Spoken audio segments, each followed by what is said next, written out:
All right, we're ready to dive into Lumion. When you open up Lumion, you'll be presented with this welcome screen. So this welcome screen has a couple critical buttons right up here.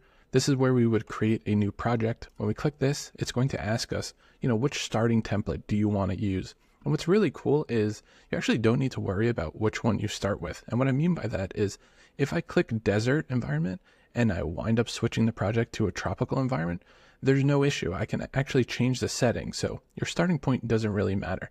Generally, I use the plain environment just because, I like to create the project from scratch. I'm not a big fan of the templates. And for this course, obviously I want to show you all my tricks. So if you're in a rush and you need to get something out the door fast, you could definitely use the suburban environment or the forest environment. These are definitely an option. Over here, these are examples. These are pre-built projects by the Lumion community, and they're really nice to see how other people build scenes. And we'll actually be jumping into this one when we talk about navigation. But if you're new to Lumion in general, I highly recommend just spending some time in these projects, understand how people are making their materials, how the scene comes together, the types of layers. It's a great way to learn from someone who's been doing this for a while. We've got benchmark over here.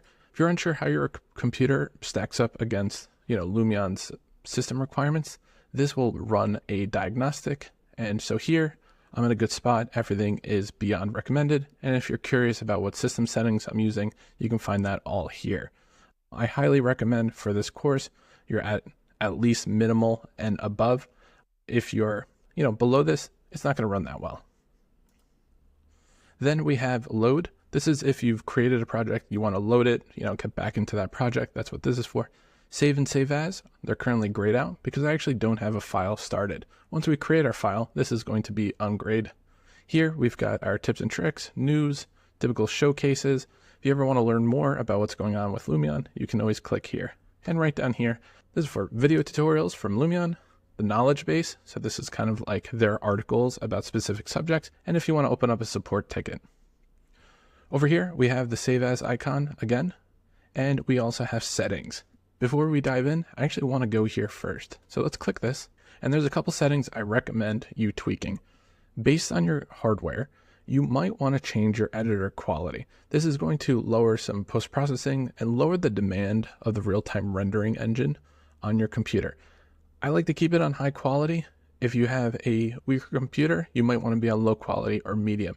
This is not going to affect your final output. This is just the preview, okay?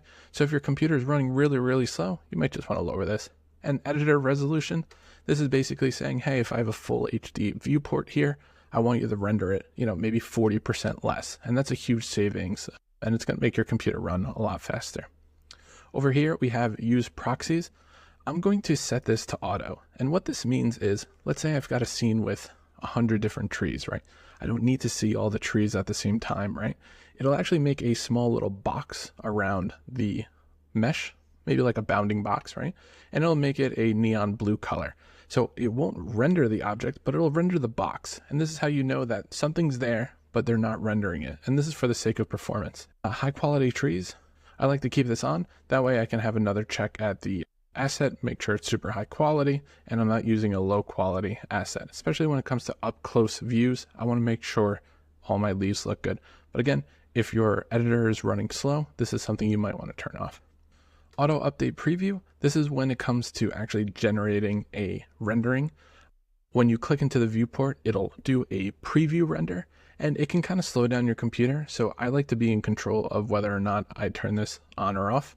So I'm going to leave it off so I can say, I want you to render, okay?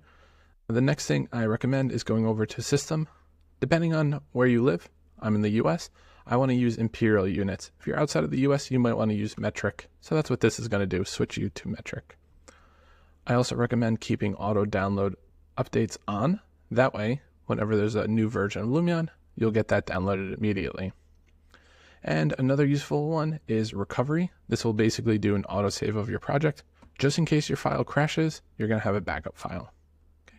And those are the important settings. These are just recommendations. If you don't like them, you don't need to follow, but I want to point those out to you. So in the next video, I want to talk about navigating the 3D environment. So to do that, let's go over to examples and let's click this, and I'll see you in the next video.